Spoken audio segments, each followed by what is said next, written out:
So, good morning, everybody, or I should say, good afternoon. Black History Month is such an important part of the year, and always been proud that when we do this every year, but more so now than ever before. Our nation's at that fork in the road, and we just went through crazy election and crazy times with everything going on around us. Crazy new world that we've been living in since March 12th of last year. It'll be 11 months this Friday. And you look at our history, and some of it you can be proud of, and some of it you can't be proud of. And when we go to educate ourselves, we got to constantly talk about the things that are uncomfortable. You have to agree to disagree on what you might not like to hear, or someone else's point of view that has looked at it through a different lens. I've made no bones about it growing up in the south end of Albany. I'm not going to say I understand some of the struggles people have, or the discrimination they may feel, or what's going on in their life. And you have to take that time to take a step back and realize things are different for everybody, and not just what we've been living in these last 11 months, but the foundation of this country. And we have to celebrate African Americans and brown people in our history that have made so many great strides in our history. And I could go on the whole list, and I know Paul can probably do a better job than me on this, but it's one of the things that you think of renowned heart surgeons or stuff that has happened was started by an African American man. You look at chemistry, the strides that they made in chemistry, and there's so many interesting things that people have contributed over the years that you don't really hear about. And how can you hear about it? And it's through reading. It's through educating, and that's one of the things we're celebrating today. Is about teaching people and taking the time to read a book to educate yourself. And I've always said I don't mind having arguments with people, but they can be debates. But let's have logical debates. Let's have based on facts, not on feelings or what you think it may be, but educate yourself, and we can agree to disagree, but have a nice dialogue, a nice conversation at the end of the day, especially when we're teaching people about this virus and COVID-19, and we're talking about how it affects certain communities versus others. One of the things we learned early on, and I was watching from overseas, but especially here in the United States, it was affecting black and brown communities more than any place else. We automatically set up testing, mobile testing with Whitney Young to get into these communities to try to stop that. But then I don't want to say it was shocking to find out that more African Americans are hospitalized than any other race. These are things that we have to remember when this crisis is over with. We have to continue to educate ourselves and change the outcome for people, because you can't change it. Everything's on the shiny ball, so to speak, when you go through a crisis. And then when that crisis is over with and that door shuts, we tend to forget. We tend to move on and saying, oh, well, that was yesterday. We have to move on to the issues. We need to bring that out, and we need to continue to go forward with everything. And the partnership we did with Mohawk Ambulance to get into communities that didn't have the opportunity to get online, or make a phone call, where we can get into where they live so they don't have to leave. People have been home doing the right thing, to serve a community. And again, it's just, it's just a touch of COVID that's affecting the community. But so much more has, and you've seen, the demonstrations for the last couple of months and the strives that we've made, and we need to continue to make, but we need to continue to do it and not forget about it. And there's times now, and I see more of a change in the air than I've ever seen in my whole adult life. And now's the opportunity to make sure that this message continues on. And like legacies of Dr. Martin Luther King and other greats that have done extraordinary things, we need to continue to build on it and move forward. So what brings us here today, though, to celebrate Black History Month? And we want to get someone involved with families that could talk about how they've been working with them and what they have been going through themselves. And Paul Collins-Hackett is the executive director of the Red Bookshelf, which is a nonprofit community literacy program. It brings free children's books to Red Bookshelves throughout Albany. Reading is so important because it opens up new ideas and new worlds. And Paul is exactly 100% correct. By educating, by taking the time and reading to your children or children reading to your parents, and sharing books and ideas is the foundation of everything. So, it just inspires a whole new generation. And, when I think about the many black writers that come to mind, like Toni Morrison, who won both the Nobel Peace Prize, and James Baldwin, and others. And what was inspiring to me with the Super Bowl and what actually watching President Biden get sworn in was Amanda Gorman, the National Youth Poet Literature, who inspired the U.S. President's inauguration, and in the Super Bowl legacy of the three captains, which is just amazing to watch that young woman do the poetry, but the passion, and you can see it in her face, is just incredible. But Paul, this world that literally opens us all to a variety of things and different ideas, and I want you to speak on this more than me, so Paul, please take over. Absolutely. Thank you to your office and everybody here for putting this together. Ty, Kat, I appreciate you guys for having me here. I actually want to start where we're talking about families, so I think it's really important that we have a moment of silence for the people that we've recently lost to gun violence. A lot of families were affected, so if we could just take a second for that.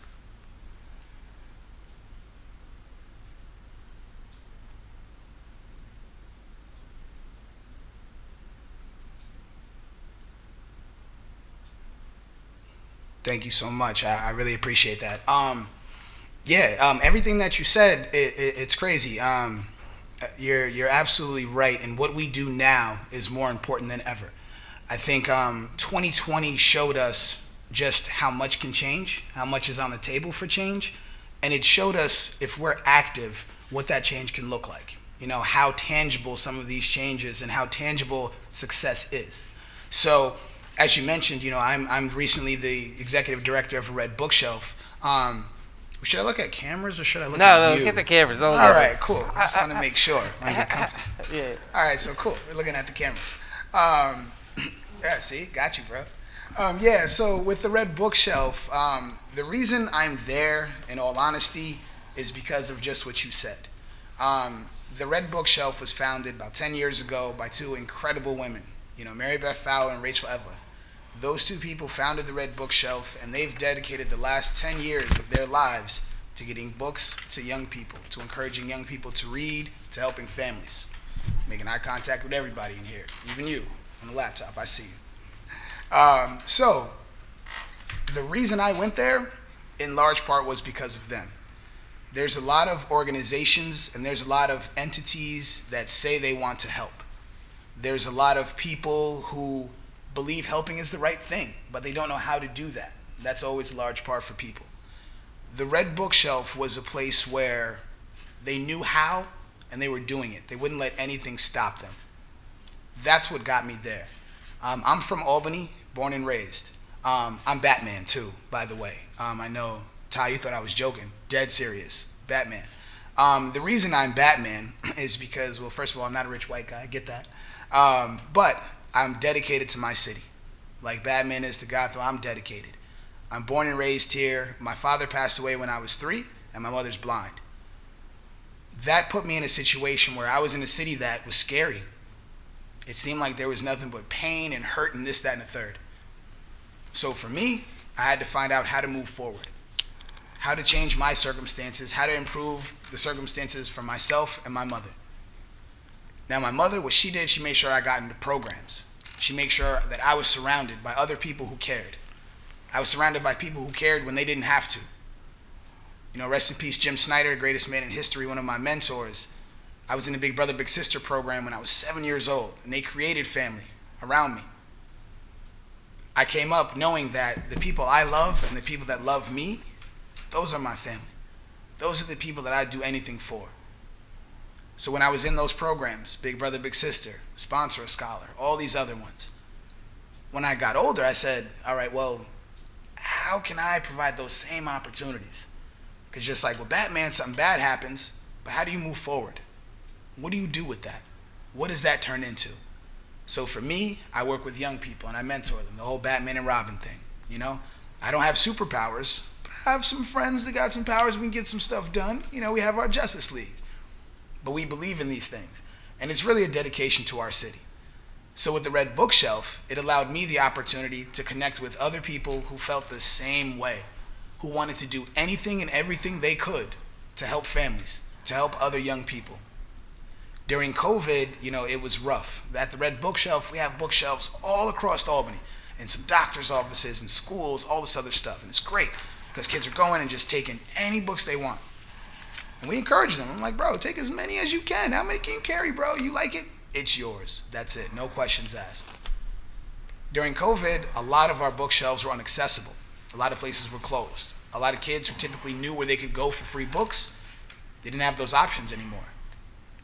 So the two incredible women at the Red Bookshelf, they grabbed these old school radio flyer wagons, loaded them with books, and just started canvassing the neighborhoods, just walking around, giving out books. And in that way, last year, we were able to give out more than 35,000 books for free. And it really showed me the impact that we could have on families. So one of the first things I swore, I said, listen, no kid is ever going to put down their phone and pick up a book. That's just not going to happen. I was so wrong. And I'm glad I was wrong. I said, listen, these kids are in their tablets, they're playing games, it's outside, it's a sunny day, they don't want to hear from us. I was wrong. A kid came up, he said, can I have that book on the Boston Tea Party? Sure, absolutely. So we gave that young man his book. I actually watched parents who were driving by pull over, get out of their cars and say, hey, what's this? And grab some books for their kids.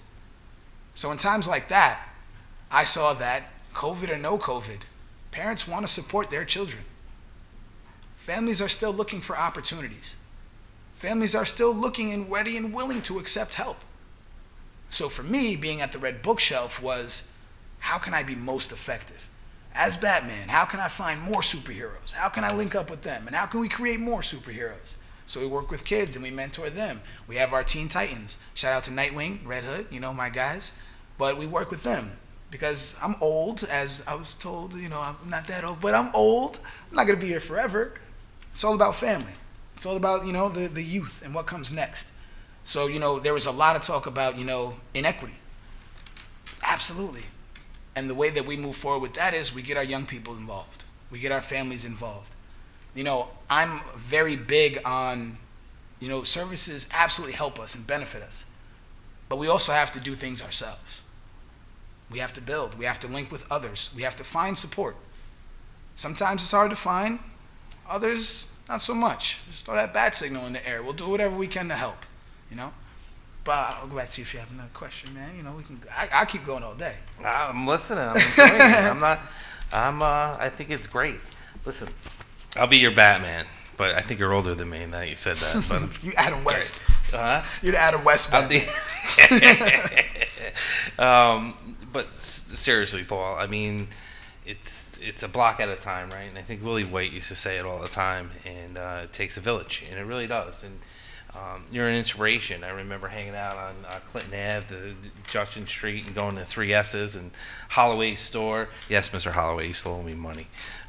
But you know, it's the impact that you can have to hear about losing your father at a young age and your mom being blind, but yet you finding your way in the world that's difficult. And that's why I always say there is light at the end of the tunnel. But you got to find that, and people need to be mentored, and they need. And I have always said this, and I mean this. It's like, you know, it's great to look up to country singers or pop singers or rap singers, and but not to idolize them, because I always said, look at your neighbor. Look at when we started doing Honor a Citizen, and why I want to do it was so important to me growing up in the South End was the people like you that inspired me. The person that made a difference and went against the grain when everyone else was either gang banging or doing other things or selling drugs. You sat there and you go, hey, how can I give something back to the community? Absolutely. And, you know, that's the biggest question. The question is always, how do we move forward? You know, bad things happen. Bad things will continue to happen. We can't control that. The only thing that matters is what we do with that and our reactions and how we choose to move forward. So with our young people, we tell them, get involved. Don't complain about, the community looks bad if you're not willing to get involved in a meaningful way. And I don't just mean, cleaning up with a broom. That's a good part of it. But we also have to vote. We also have to get active. We have to be a part of these things. We have to push for these things. And again, 2020 showed us that if we push and we actually hold people accountable, that we can get change. So you mentioned a village. I'm actually on the board for a village. Shout out to my village family. I'm on the board for True Heart, which is our nonprofit that we started in the name of the late Jim Snyder, greatest man in history. I'm on the board for Sponsor a Scholar. I was in the program. So it's really cool that I can talk to the kids now and say, hey, listen, I was sitting in that after-school program, going over my FAFSA, trying to come up with money the same way you were. Now I'm on the board. Now we shape what the program looks like. Being able to shape the policies that impact us is crucial. So a lot of times we're not able to do that. So for me, in addition to, my education efforts and whatnot, outside of Sponsor a Scholar, I'm also on the board for Albany Fund for Education. Shout out to my AFE family. We've been able to give out lots of laptops to kids, just direct, hand to hand, because that's what families need right now. We can address those needs immediately via that network because we coordinated our resources. We worked with other people. Now, I'm also on the board for the CPRB. I'm on the CPRB. I'm also on the community leadership team for LEAD. And those are police reform efforts. Those are efforts that can help this community, especially LEAD. It's an incredible program that we're trying to get people involved in. Because if we don't have enough accountability, some of the transgressions and the issues of the program go unaddressed. So, with our young people, we tell them that the inequalities do exist. And it's up to us to be a part of the process of how we move forward and how to fix it. So for me, again, I just make sure that if we have volunteers, if we have anybody that wants to help a family, that's all that matters. If someone comes to me and says, listen, I have 5 minutes to volunteer. Cool, bro, I need help with X, Y, and Z. Someone says, oh, I'm only available on lunchtimes. Cool, we can pop over to the school and we can talk to some kids. Because I truly believe in connecting with those people that genuinely mean it and are genuinely willing to do the work even when it gets uncomfortable. Lots of uncomfortable conversations have come up, especially around police reform and LEAD and CPRB. But I'm not here to dodge any of those because the same way I speak about my community efforts with the young people, police reform is just as important. And the community being involved is just as important. So we shouldn't only get involved when there's a back-to-school event. It's easy for me to get volunteers for that. That's cool. Not a problem. But we should have that same energy when there's public safety meetings, when we need local laws pushed, so that we can actually have accountability and transparency in our communities. And that way, families can feel safe. Families can understand that the community they live in, they've been a part of shaping. They're not just subject to what other people think or feel about them. They're not subject to policies that were created by suits that we never see. By being involved, we can create opportunities that are tangible and impactful. Now I'll go back to you, bro.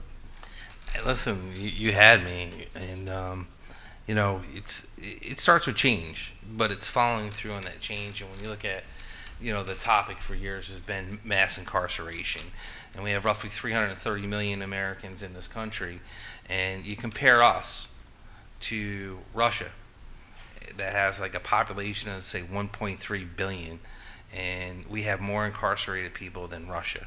We have more incarcerated people than China. And you look at India, 1.6 billion people, and we have more people. We have the most incarceration of any country in this world. Things need to change. What we have done doesn't work, and we need to change it. But you need to do it through education. How do you do that? Through literacy, to have people read books, to educate themselves, to talk about what happened wrong and what's went wrong in the past, and change it going into the future, but following through on that change. And that's, I agree with Paul, it's a lot different I saw in 2020 compared to other times when we've had people protest or want to change things. And now I see more now so than ever is that it's continuing through 2021, and it's really taken, and unfortunately it's taken a while to get to this point where you are going to see a lot more changes in a positive way. But we need people like you and other people to continue to inspire our communities. And that's why I said the other ones, the poets and ones I talked about are awesome people and everyone else. But to me, it's me growing up in the South End, it's my neighbor, man. It's the neighbor that inspired me. It's the person down the street that just, did what you did, got involved with different organizations, helped out, started this program, became a foundation of this.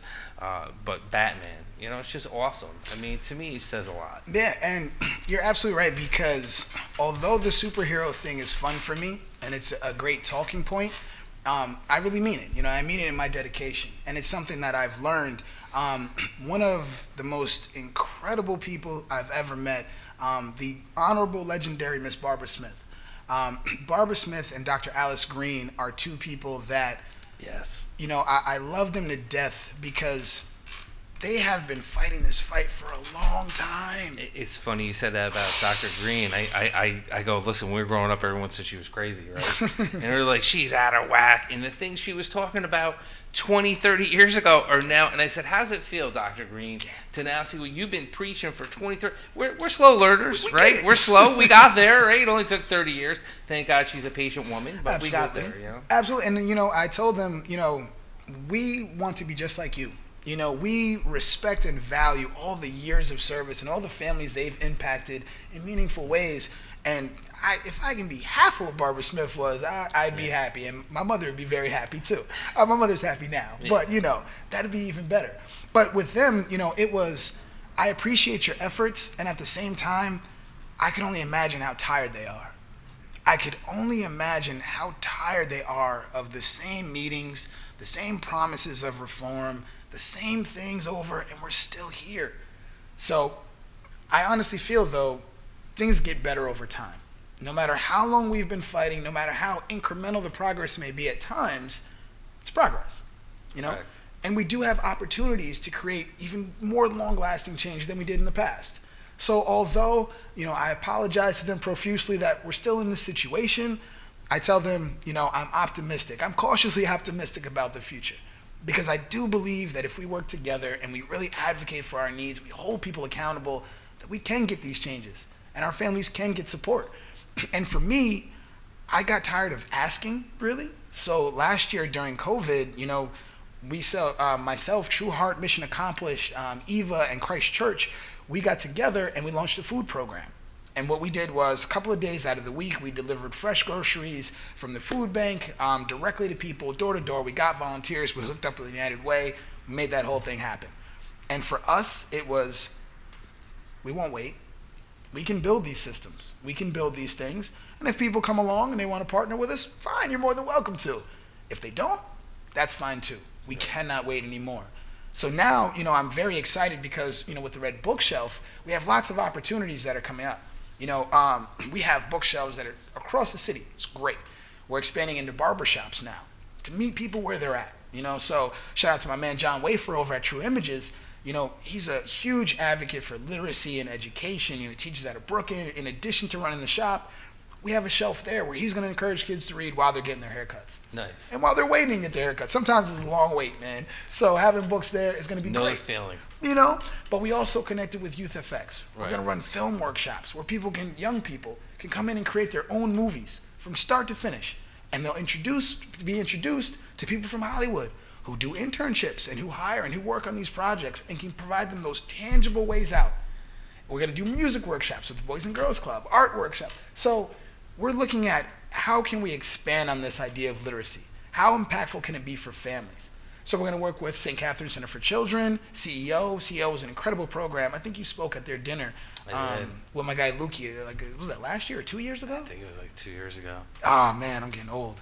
I know you're old, man. I got to tell you. Yeah, my back. I know your back hurts. But look, I do want to say this. I have a proclamation for Black History Month for March 2021. So I do, a month of. I'm sorry, so I'm just looking at it. That's what you get for looking upside down. Right? But again, for this month, declaring the Black History Month for 2021. So I want to give you that. And I do have a coin for you, seeing that you're Batman. So I normally haven't given one of these out in a long time. So can't use it at the Racino though.